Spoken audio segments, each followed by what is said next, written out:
ఓ వచ్చామా, దానే curry puff తిన్నాం. ఇప్పుడే రమ్యతో మెగ్డీలో బర్గర్ తిన్నానే. రమ్యతోనా? అట్లెట్లా పోతావే నువ్వు? మన దగ్గర ఎక్కడికి వెళ్ళినా కలిసి వెళ్ళేది, నన్ను చేసి ఎట్లా పోతావు? అడిగిందని వెళ్ళానే. అడిగితే నిజంగా వెళ్ళిపోతావా? తను ఇంపార్టెంట్ అయిపోయిందా ఇప్పుడు నీకు? పోవే పో. నా కర్రీ పఫ్ వద్దనుకుని బర్గర్ కోసం పోయినా కదా, ఇంకోసారి నీ మొహం చూపియకు. సరే అయితే నిజంగానే పోతున్నావంటే దావే మన ఇద్దరం కలిసి పోదాం. ఏ హాయ్ నియా. దానికి నాకు గొడవైంది.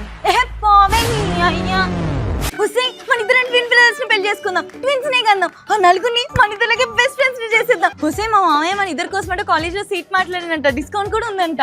లేదే, శ్రీ సిటీ ఇంటర్నేషనల్ యూనివర్సిటీలో జాయిన్ అవుదాం అనుకుంటున్నా. అక్కడ చదువుకుంటూనే అని చేయొచ్చు తెలుసా. ఎర్లీగా ఇంటర్న్షిప్ స్టార్ట్ అవుతాయి and 10,000 to 18,000 per month stipend వస్తుంది. గ్రాడ్యుయేషన్ అయిపోయే లోపు 2 to 2.5 years of verified work experience ఉంటుంది. బయటికి వచ్చాక మనం ఫ్రెషర్స్ మీ కాము. 10,000 acre ఇండస్ట్రియల్ టౌన్షిప్ లో ఉంటుంది క్యాంపస్. ఇక్కడ 30 కంట్రీస్ నుంచి LG electronics, Isuzu Motors, PepsiCo, Tata consumer products లాంటి 200+ కంపెనీస్ ఈ ఇండస్ట్రియల్ హబ్ లో ఉన్నాయి. అవునా? అయితే అక్కడ కూడా మన ఇద్దరం కలిసి జాయిన్ అయిదాం. దాని గురించి నాకు మొత్తం తెలుసు. అది ఎప్పుడు తింటది, ఏం తింటది, ఎక్కడ ఏడుస్తుంది, ఏం చేస్తుంది, ఎవరిని పెళ్లి చేసుకుంటది, ఏ టు సెట్ నాకు అన్ని తెలుసు. దాని గురించి కాదు, ఆ రమ్య దొంగ మొహం ఉంది చూడు, అది కూడా దీన్ని ఎలా డిచ్ చేస్తుందో కూడా నాకు తెలుసు. సైకోదానా రమ్య అంటే ఇదేనే.